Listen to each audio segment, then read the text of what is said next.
reconciliação com os adversários. Nós vamos trabalhar com o Evangelho de Mateus, no capítulo 5, versículo 25 a 26.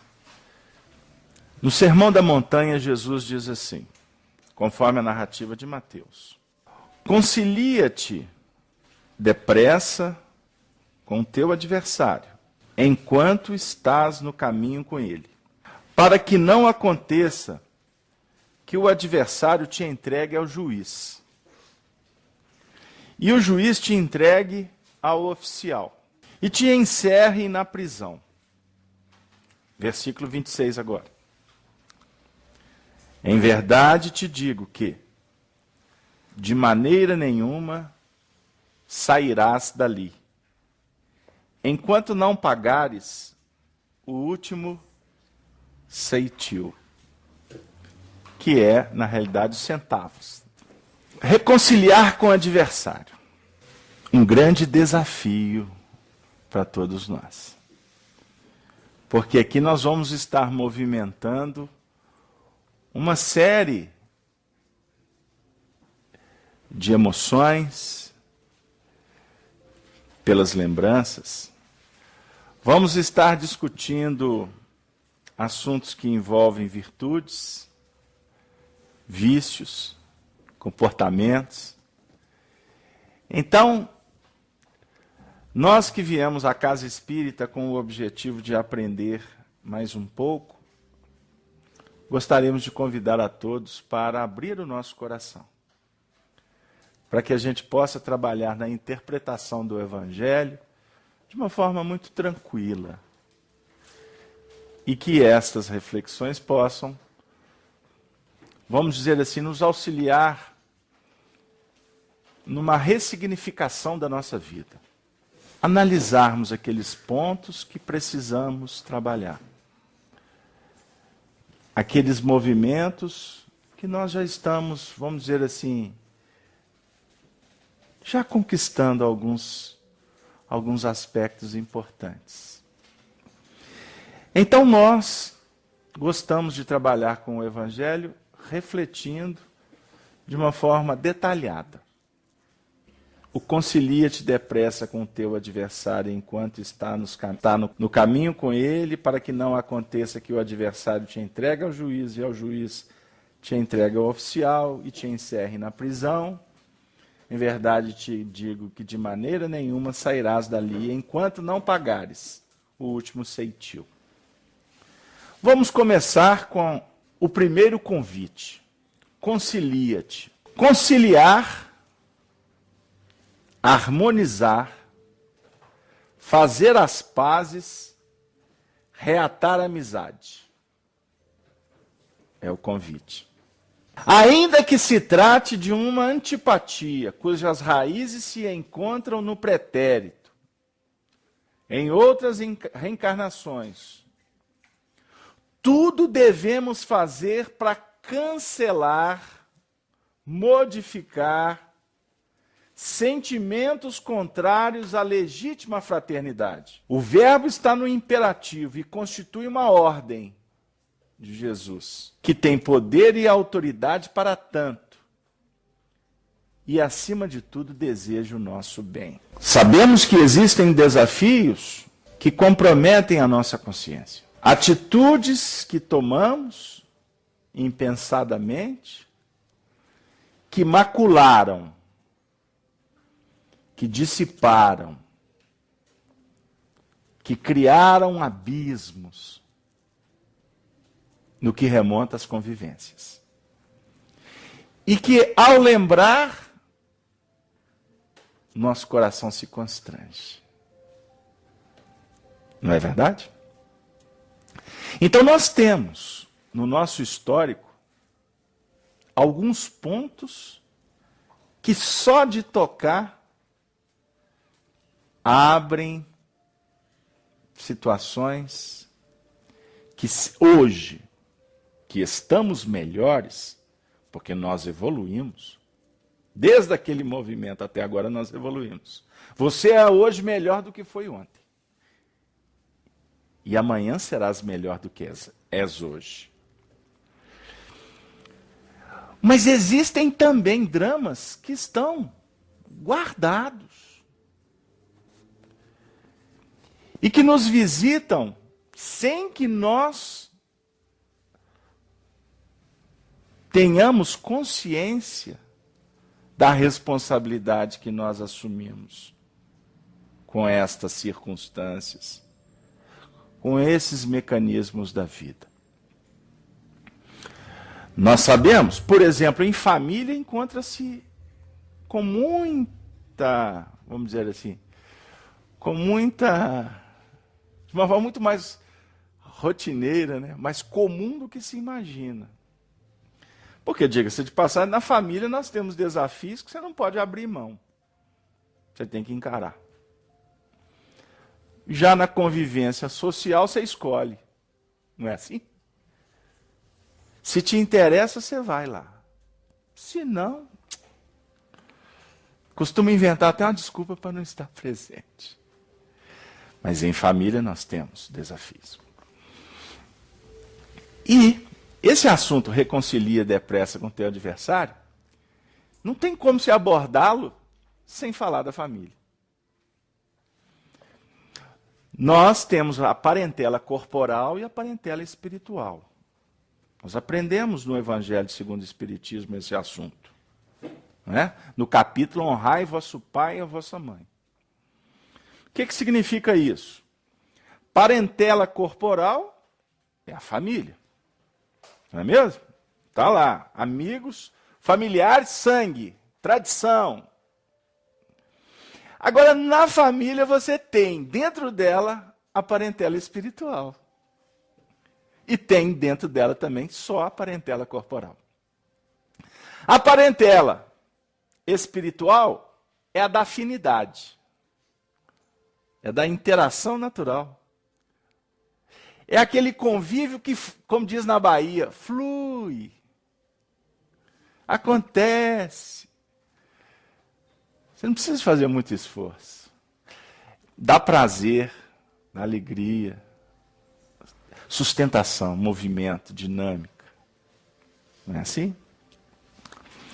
Mas na mesma família, nós temos a parentela que é só corporal. Que é aquela parentela que é caracterizada por desafios. Em alguns casos, representa apenas um estado transitório de convivência.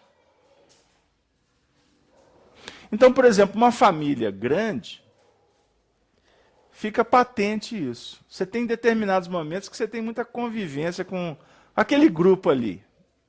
Né? Com aqueles primos. Vamos falar dos primos? Aqueles primos. Tem outra época que você vai conviver com outros primos.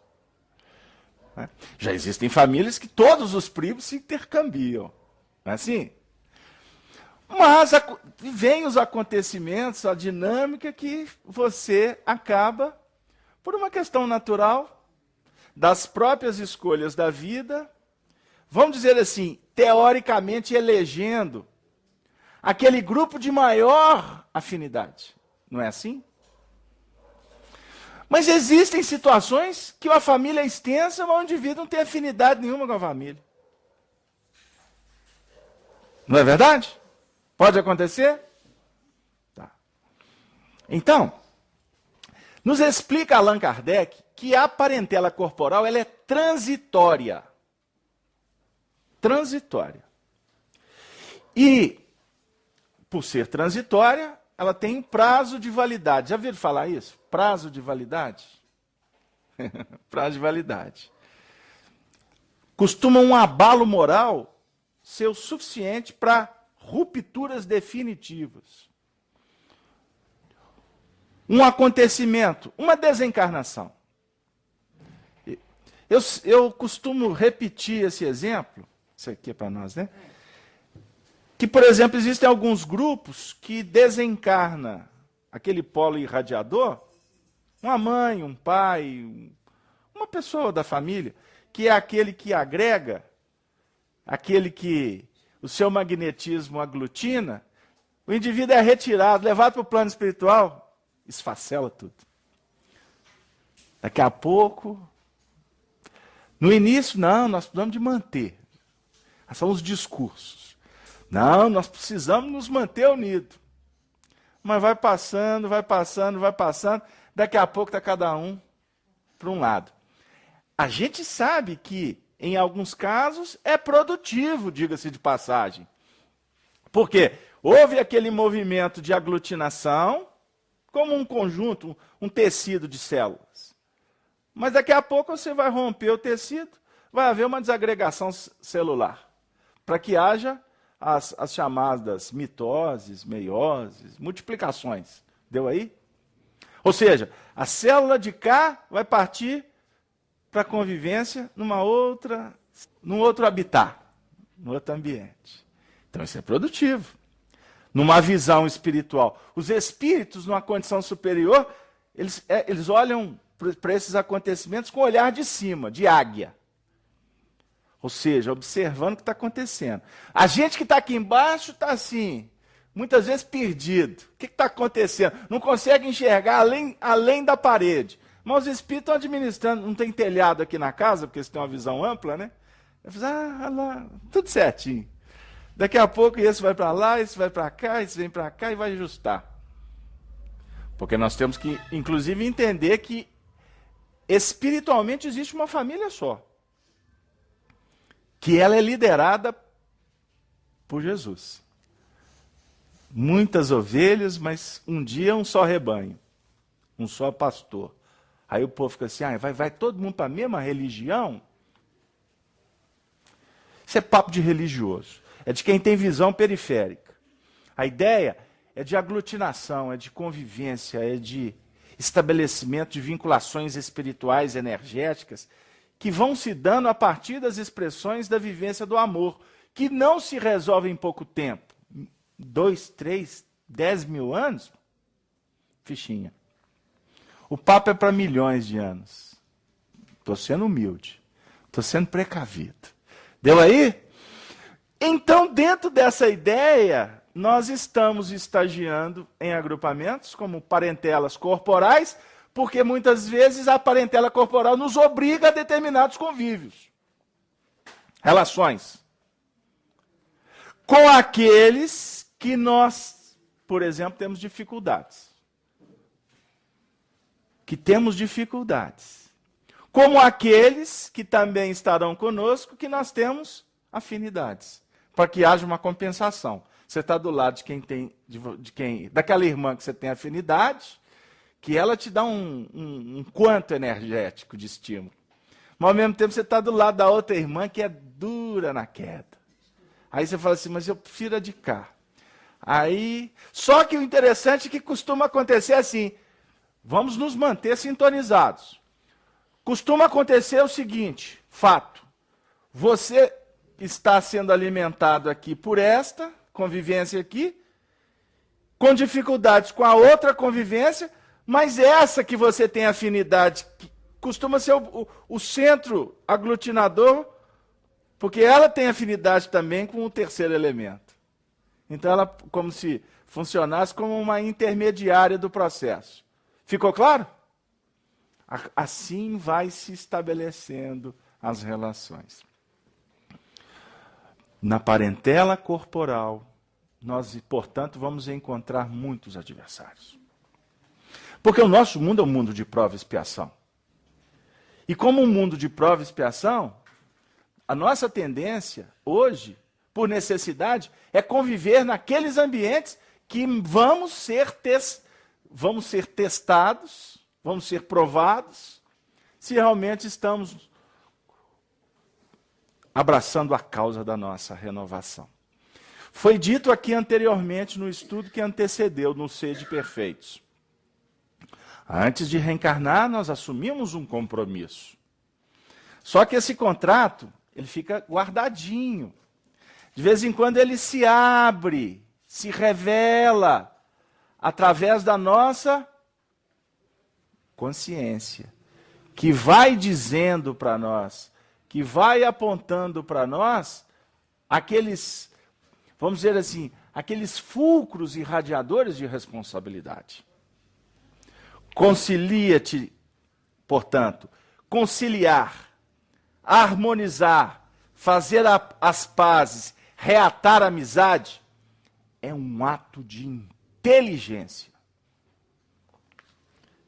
Jesus é quem nos disse, reconcilia-te. E mais à frente ele vai falar assim, depressa. E se ele disse, e ele é o governador, é urgente obedecer. Casalberto, mas e a rebeldia? E a indiferença? E aquela condição da indisciplina? São pontos que nós precisamos de rever. Nesse mundo conturbado que estamos vivendo, de uma sociedade descompromissada com os valores morais, com a ausência de religiosidade entre os corações, falta de limite, falta, portanto, de respeito e falta de consciência quanto à importância de hierarquia. Todo organismo, para funcionar bem, ele tem que ter hierarquia. Tem o presidente, tem aquele que ocupa o cargo com as tarefas mais simples. Numa instituição que se preza, todos precisam de saber quais são as suas responsabilidades.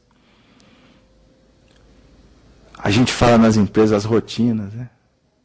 As pastas. O que tem que ser feito? Se não houver essa consciência, empresa nenhuma dá resultado.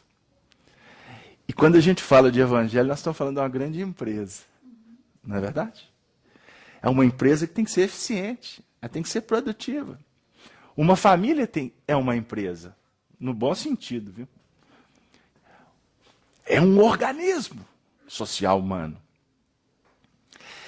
A gente muitas vezes não para avaliar como é que está funcionando a nossa empresa familiar. Normatização, né? Entra-se na rotina e vamos trabalhando, e muitas vezes como nós lidamos com o nosso processo de evolução. Como espíritas, nós temos um grande desafio. A doutrina espírita aponta para nós um dos pilares dela, que é a imortalidade, como todas as religiões.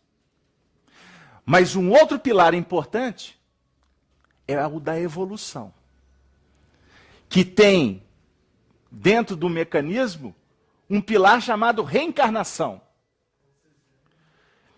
Tem dentro desse movimento também um princípio doutrinário que é a mediunidade. Porque os espíritos se intercambiam. Nós estamos diante da realidade da vida. Portanto, temos que entender o nosso papel na reencarnação. Deu aí? Que é evoluir. E para evoluir, nós temos que trabalhar com inteligência. A inteligência aponta para nós, por exemplo, dentro de um plano organizacional, a necessidade de planejar, de estabelecer meta.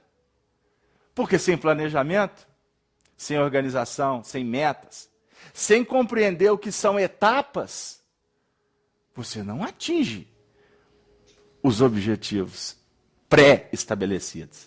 O ser humano a gente costuma dizer, vai empurrando a vida com a barriga, e muitas vezes a gente fica lidando com apenas efeitos, porque não se programa, não se organiza para trabalhar com causas que vão trazer efeitos positivos. Aí a gente apaga incêndio o tempo todo. Viemos para o centro espírita porque o médico diagnosticou o problema. Eu estou falando no nosso caso. Viemos no centro espírita porque o filho está ensupitando em casa. Viemos porque a mediunidade a obsessão, a volúpia do mundo espiritual está na nossa porta. Viemos para o centro espírita para ter resposta. Viemos para o centro espírita porque estamos carentes. Viemos para o centro espírita porque a vida perdeu sentido. Ok. Bem-aventurado porque estamos ouvindo um chamado. Jesus diz, vinde a mim. E o convite é um convite de mestre. Não é um convite de alguém que quer, no mundo espiritual, criar seguidores. Seguidor é a intenção daqueles que querem ser seguidos. Não é o objetivo do mundo espiritual. Porque você não tem que seguir ninguém. Você deve ouvir a tua consciência. Esta é a sua mestra. E a tua consciência é a voz de Deus, que te propõe uma vida melhor. E nós temos que aprender a nos organizar, nos preparar para ouvir esse chamado e realizar algo producente, eficiente, eficaz. Como se o educador fosse um treinador de um time de futebol. Ele tem que pensar na comissão técnica, preparador físico, né, fisiologista, massagista, roupeiro. Ele tem que pensar numa boa condição para os atletas treinarem, precisa de um bom campo, precisa de infraestrutura, não é verdade? Aí ele tem que pensar em toda uma logística. E aí, quando ele apresenta a logística para o atleta, aí ele vai começar a dizer para o atleta que o atleta tem que se esforçar. Porque senão ele não vai ser um bom atleta. Como é que ele vai ser eficiente na prática do que ele está se propondo? Não sei se deu aí, gente. Se está chegando lá. E das grandes possibilidades que nós temos, e que precisamos de entender que ela é um fator de libertação, de vitória dentro das nossas necessidades, é olhar para o adversário como uma possibilidade bendita. Reconciliar com o adversário é um dos pontos fantásticos. Porque para você se harmonizar com ele, você tem que se harmonizar contigo mesmo. Para você fazer as pazes com ele, você tem que fazer as pazes contigo mesmo. Para você reatar a amizade, você tem que investir na amizade com Deus, com você mesmo. Captaram? Porque só assim nós vamos aprender a sair daquela dinâmica que nos traz tantas dificuldades. Aquela dinâmica de cobrança, de acusação, de julgamento, de preconceito, que cria barreiras quase que intransponíveis no dia a dia. Você está vinculado com a treva. Ela se densifica. O que é uma coisa sutil, ela toma um corpo. Porque nós não aprendemos a trabalhar com a nossa capacidade espiritual de estar acima da tempestade. De andar por cima da água revolta, como Jesus o fez. A gente fica estudando as passagens do Evangelho, e com o auxílio da doutrina espírita, a gente observa a capacidade espiritual de Jesus de anular a gravidade para andar por cima das águas. Não é? Todos os feitos que Jesus fez, hoje a doutrina espírita nos auxilia, conciliando com a ciência para a gente entender que um dia você vai fazer a mesma coisa. Mas isso para nós, quanto estudantes de evangelho à luz da doutrina espírita, não nos satisfaz mais. Nós, Jesus, não, eu também vou. Tá, cientificamente vai. Mas o mais importante é nós observar o simbolismo do processo. Até os ventos se acalmam com a ordem dele. Isso é de um valor extraordinário, porque a sua força mental pode sim te tirar de uma tempestade, mesmo que você permaneça nela, te tirar psiquicamente dela. O mundo está caindo e você se mantém incólume. A sua fé é inabalável. A sua resolução, a sua fé de continuar firme, nada nesse mundo pode te tirar. E quando o adversário não quer a reconciliação? A melhor parte você tocou nela. Quando o adversário não quer. Jesus dá uma dica para nós, uma das mais extraordinárias do Evangelho. Granjeai amigos, mesmo com a riqueza das iniquidades. Se proponha a fazer amigos. Como que você faz amigos? Ah, minha filha, nós vamos começar a falar de mudança mental, alteração vibracional. Nós vamos começar a falar aqui de, portanto, de uma renovação da própria psicosfera que está em torno de cada um de nós. Sua forma de ver, de sentir, de agir. Começa a rever. A gente acha que fazer amigo é ficar telefonando, é ir lá, é bajular, é afagar, é beijar. Movimentos periféricos, que pode até fazer parte. Mas a sua disposição espiritual é o primeiro movimento. E ele não quer reatar, porque ele se julga no direito, porque foi um dia vilipendiado. Então começa a pensar que ele tem razão. Inverte. Porque a nossa tendência é se colocar como vítima. Começa a se colocar na condição de observar o adversário como alguém que foi amigo e que se tornou inimigo. E comece a observar também que o grande lance é você observar que as forças contrárias, elas se tornam dinâmicas quando caminham juntas. Não é assim? O positivo e o negativo são diferentes, mas eles se tornam o ponto de sustentação de um campo magnético.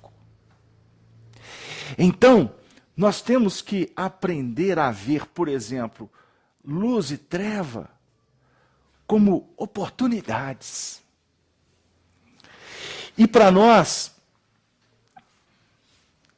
é um grande desafio para que a gente possa verificar o tanto que somos orgulhosos e egoístas. O adversário que vira as costas para você, ele está te dizendo alguma coisa de muito importante. E muitas vezes, o desafio está na sua porta. E você precisa também de aprender a refletir que tudo tem o tempo certo. O texto diz assim: concilia-te depressa com o teu. Que o problema é teu. O problema não é dele. o teu adversário. Porque de repente, ele é adversário teu. Ele não se sente adversário seu. Pode até estar nessa dimensão, mas na realidade, você que identificou. Então, é ele o teu adversário. E compete a você resolver isso. Enquanto, durante o tempo em que se verifica alguma coisa. Então, observe que essa adversidade, ela é transitória. Ela não é eterna. Então, enquanto existe esse circuito, está caracterizada a oportunidade que a providência divina está colocando na sua mão de investir.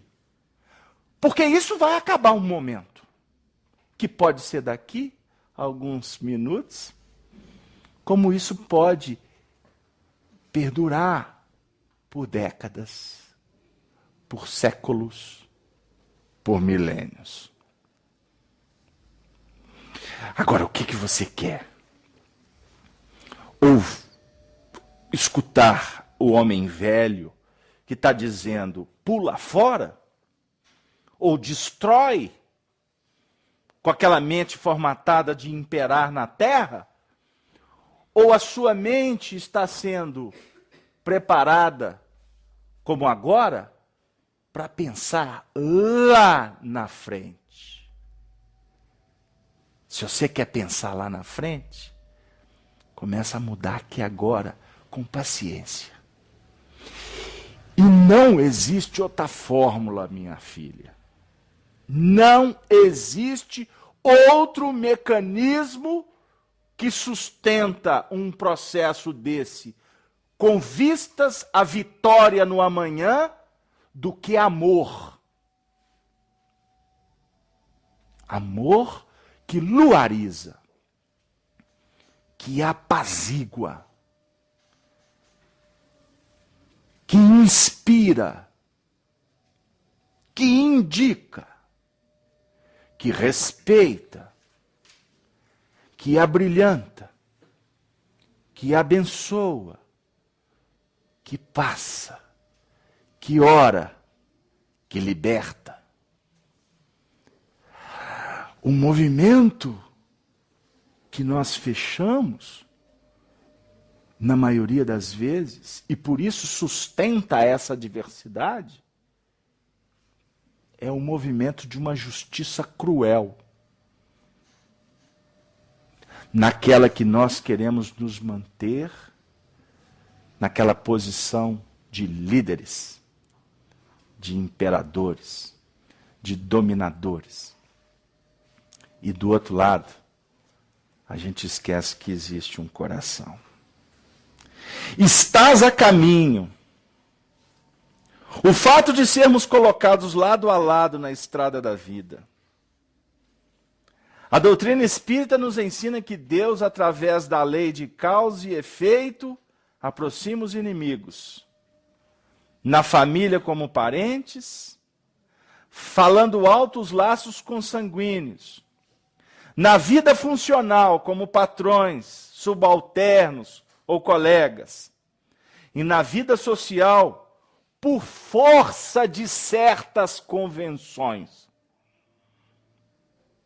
Na sociedade também é comum. Você participa de um grupo que se relaciona com outro grupo, que tem um terceiro, um quarto, um quinto grupo, e vez por outra você intercambia com algumas almas. Em alguns casos, é bom, felicita, engrandece, mas em outros causa disputa, competição, individualismo e, em alguns casos, causa asco, antipatia. São as almas que nos reencontramos no tempo e no espaço. Aí vem a indicativa. no caminho com ele, para que não aconteça que,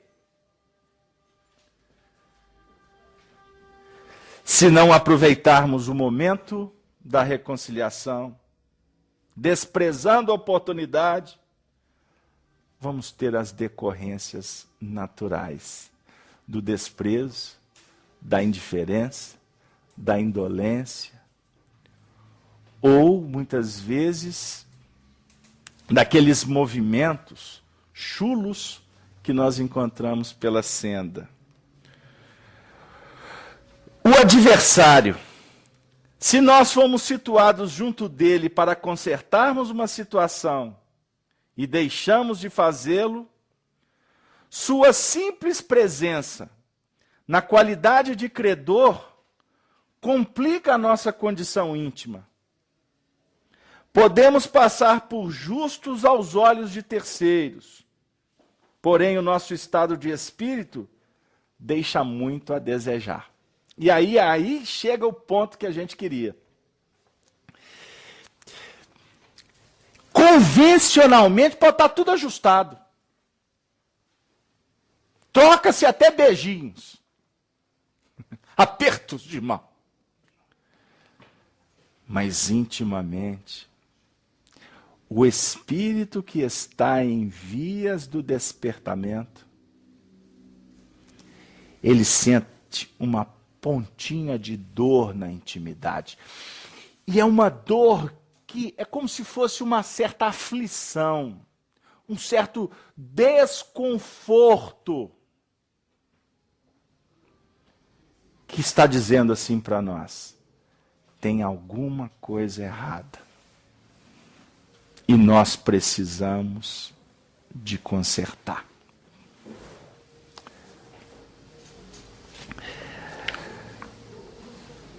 Por isso que o texto vem dizendo: enquanto está a caminho com ele, para que não aconteça que o adversário te entregue ao juiz.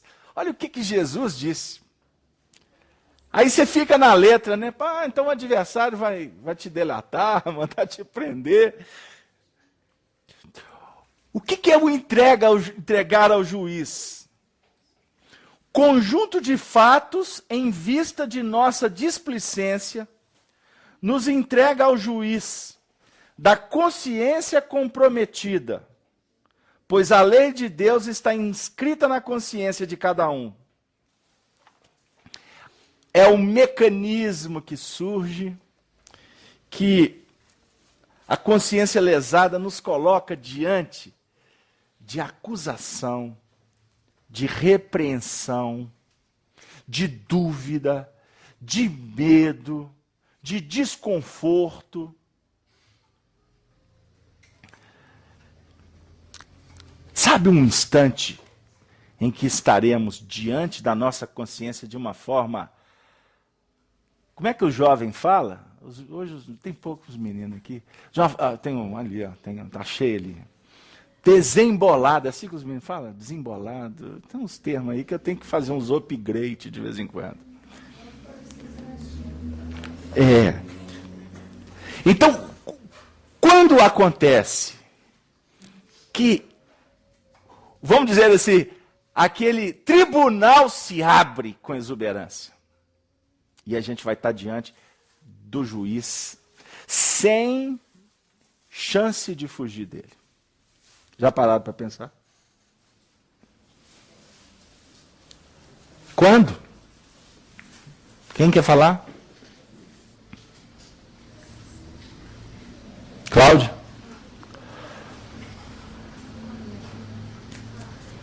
Frente para o juiz, no momento da desencarnação? Você chegou lá. Momento da desencarnação. Momento da verdade. Porque o momento da desencarnação não tem escapatória. É você diante do painel da sua vida.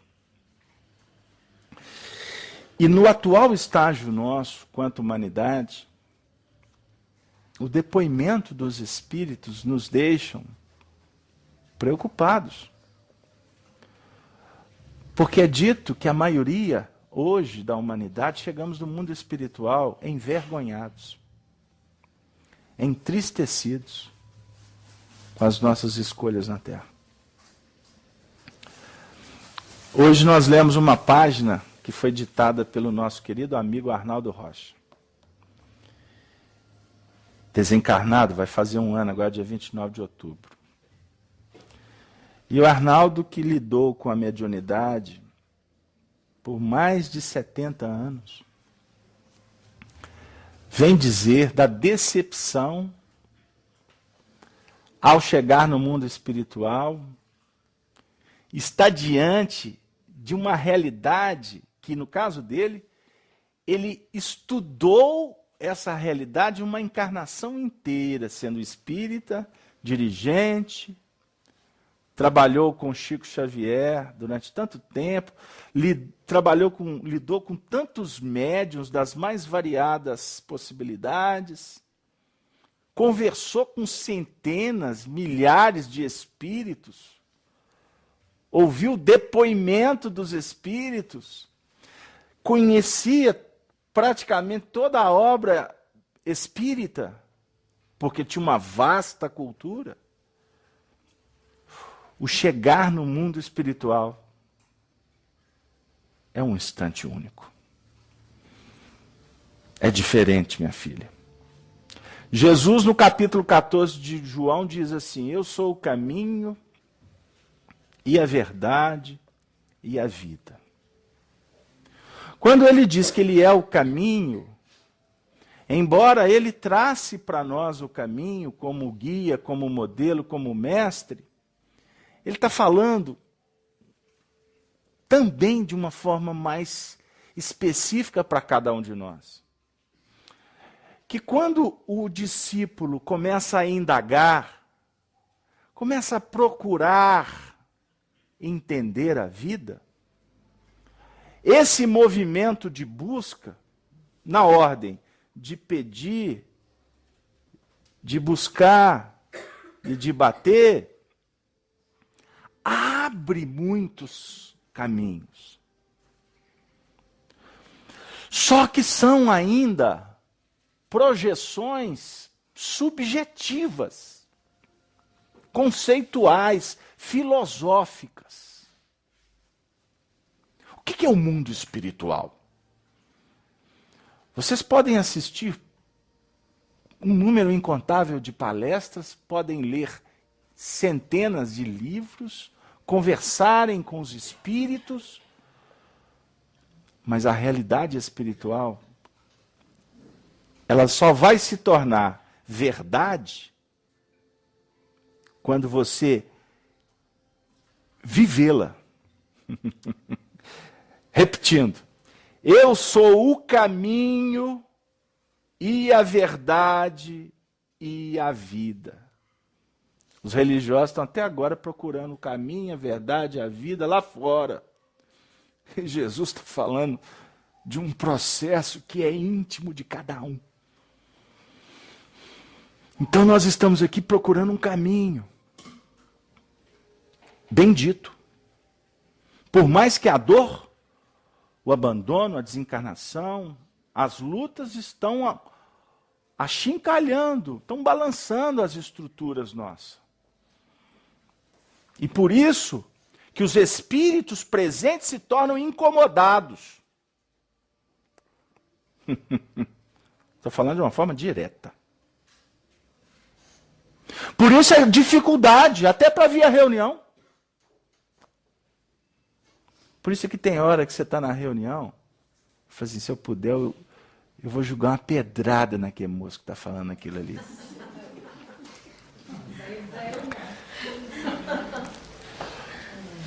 E tem hora que a gente sente.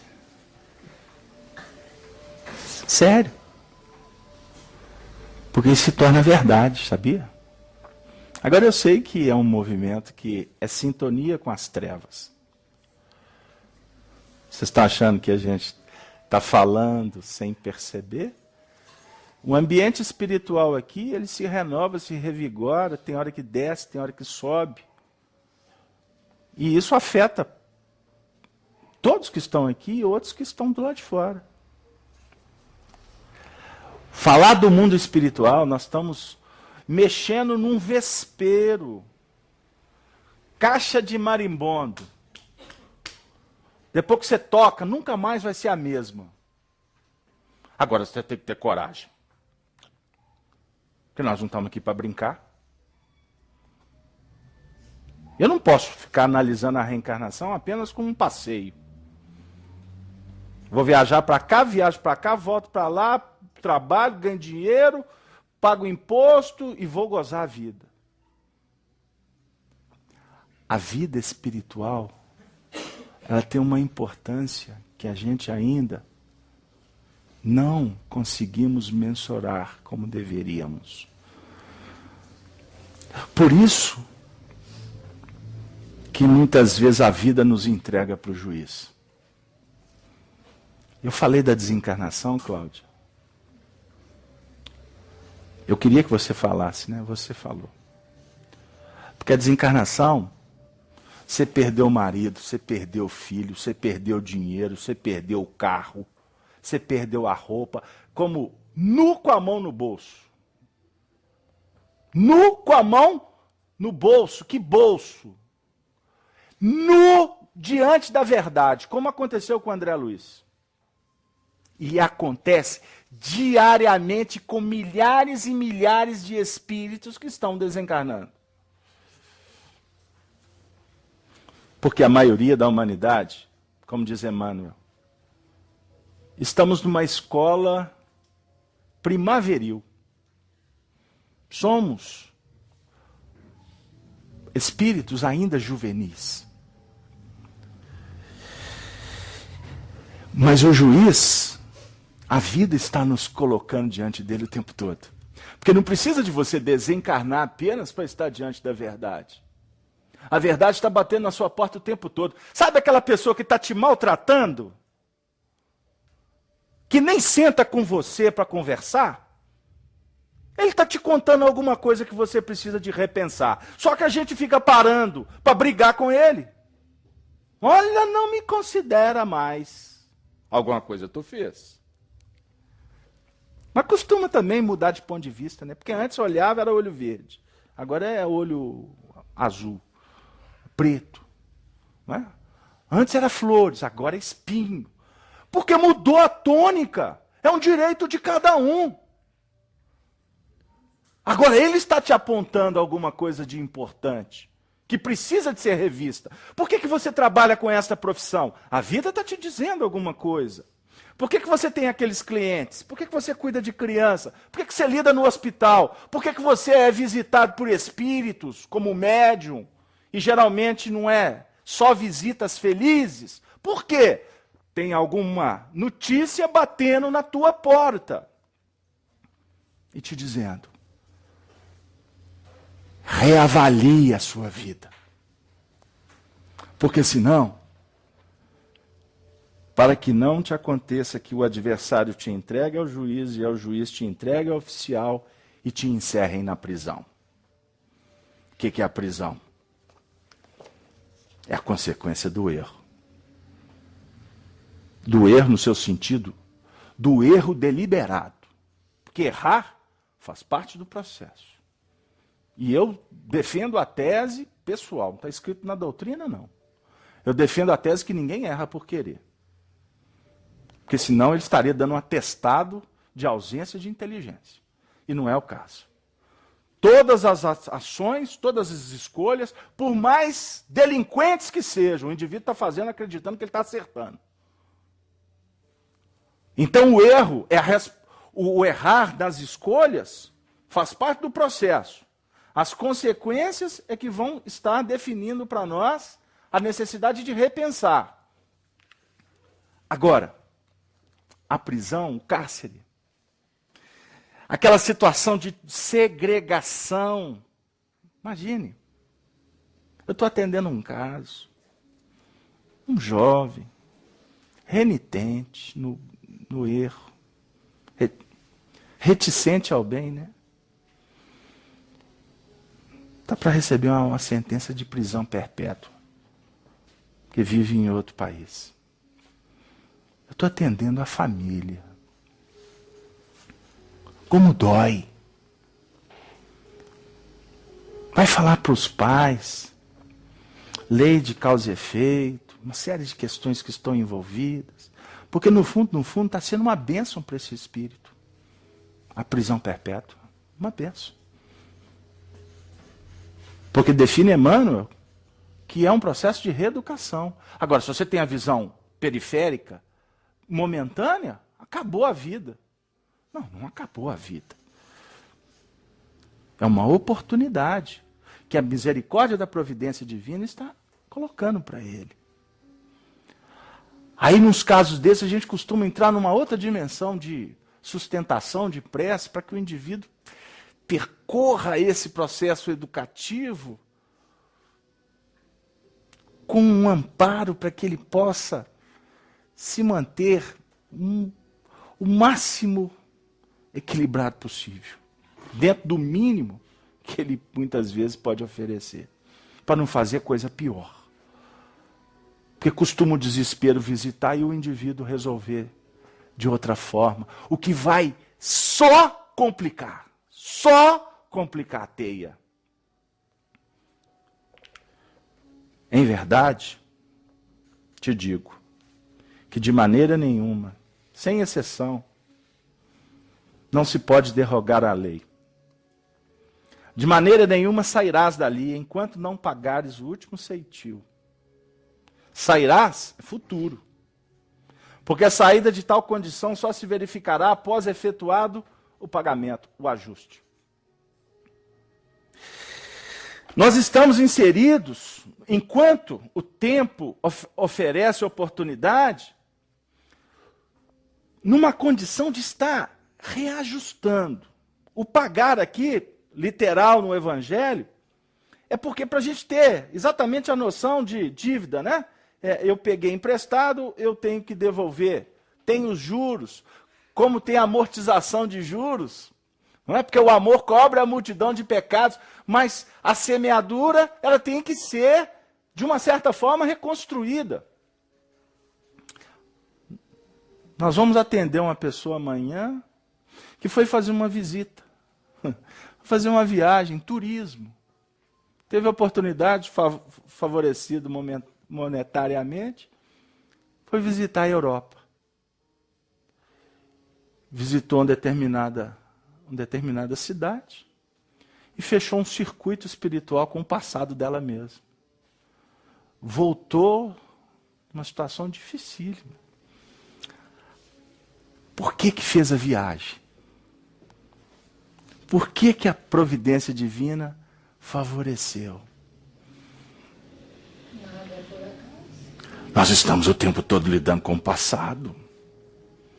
Nós estamos o tempo todo convivendo com corações que fizeram parte de dramas lá de trás, que a providência divina está oportunizando que a gente recomponha esses dramas agora, para que a gente possa focar com cada vez mais consciência no futuro, que representa justiça, amor e caridade. É o que Jesus nos propõe. Futuro é paz. Futuro é porto seguro. Futuro é qualificação. Futuro é amor. É o reino dos céus que Jesus prometeu. Mas não é reino dos céus que está no planeta X, na constelação Z.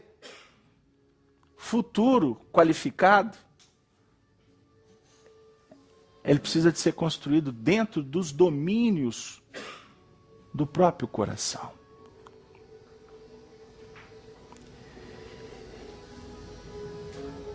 E não pode ser no futuro. Porque senão, como diz Emmanuel, o futuro pode representar uma terra árida chamada nunca. Futuro é presente de Deus quando nos sintonizamos com a luz maior. Possamos observar, portanto, que nós nascemos para amar. Fomos criados para brilhar.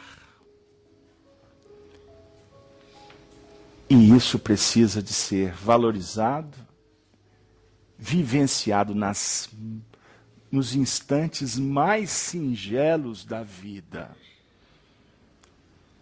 Desde o momento em que você pensa no adversário, até na hora de estar com ele. Mas muito mais do que isso. No momento em que você dá um bom dia para aquele que abriu a porta do ônibus para você fazer uma viagem. No instante em que você vai cuidar do animal que está no quintal da sua casa. Você vai regar as flores do jardim da nossa casa. No momento em que você se lembrar do parente desencarnado. No momento em que você for entregar um documento para alguém na repartição. No momento em que você for telefonar para alguém. Mandar uma mensagem. Conversar no Facebook. No momento em que você tiver que passar a noite no hospital. Naquele momento que você for brincar com a criança. Que você for jogar a partida do futebol. Naquele momento em que tu for varrer a casa, que a princípio só está você. No momento que você for arrumar a tua cama. No momento das tempestades que vão bater na sua porta. Porque nós estamos aqui num mundo de muitas alterações climáticas. Em todos os instantes, o Senhor da vida está nos convidando para sairmos para semear, como um semeador de estrelas. Sairmos para o mundo para levar a boa nova do Evangelho, que para alguns é pregar religião. Não. É sair no mundo para evangelizar pela vivência. Como a proposta do Espírito que reencarnou para liderar a Igreja Católica agora, o irmão Francisco. Ele está convidando todos os diácones, os cardeais, os padres, para ir para o mundo, para levar a paz, para levar Jesus, não para falar de religião, mas para falar de amor. Ou seja, a renovação da sociedade, das religiões, está acontecendo em todos os sentidos. Bem-aventurado aquele que se desperta para uma caminhada consciente e responsável. Porque o agente do futuro, para esta construção que está planificada no mundo espiritual por Jesus, a competência dessa realização, ela é de cada um de nós. Portanto, que possamos ouvir o pastor que continua eternamente dizer: vinde a mim todos vós, que estáis cansados e sobrecarregados, que eu vos aliviarei. Conforme a descrição do capítulo 11 do Evangelho de Mateus, no versículo 28. Mas tomai sobre vós o meu jugo e aprendei de mim, que sou humilde, brando de coração. Aí encontrareis paz. A minha paz vos dou. Tenham todos esta paz, para podermos deitar a cabeça no travesseiro das circunstâncias, sempre pronto para ouvir o que nós fizemos de melhor, para prestar atenção naquilo que não fomos felizes, mas ao mesmo tempo podermos descansar na noite que nos aguarda. Com isso, o corpo repousando, possamos nos libertar como espíritos ascendendo as estrelas, confiantes que a alvorada do reino vai nos oportunizar no novo dia a oportunidade de irradiar a luz como o astro-rei, o sol, aquece a nossa morada planetária. Essa luz precisa de ser espargida. E confiando nesse potencial, seremos felizes. E que Deus nos abençoe para que a gente possa promover esse movimento juntos. Porque sereis reconhecidos como meus discípulos, por muito vos amardes. Portanto, amemo-nos uns aos outros, como Ele, Jesus, nos tem amado. E assim, nestas vibrações carinhosas, fraternas, agradecidas pelo muito que recebemos, nós pedimos à equipe espiritual que coordena essa casa a permissão para interrompermos mais uma reunião de estudo do Evangelho à luz da doutrina espírita, augurando para todos aquelas vibrações positivas que possam se externar para os nossos familiares, para aqueles corações que nós lembramos nessa noite, para que eles recebam o melhor das nossas almas, necessitadas de reconciliações. Que possamos também agradecer e orar por todos que sofrem no mundo, que caminham perdidos, que se encontram nos hospitais, nos cárceres, aqueles que se encontram famintos, desnutridos, enfermos, sem recursos.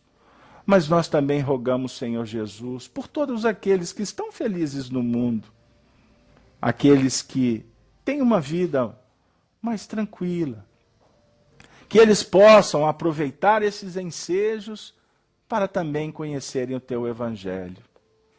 Mas também, Senhor, pedimos pelos nossos líderes políticos, aqueles que lideram o mundo nas suas mais variadas condições. Mas principalmente, Senhor, nós suplicamos pelos religiosos que conhecem o Teu Evangelho, mas não praticam. Que eles possam ser envolvidos nestas bênçãos, como todos os nossos parentes espirituais que nesta noite nos visitaram, que pudemos diminuir um pouco da saudade.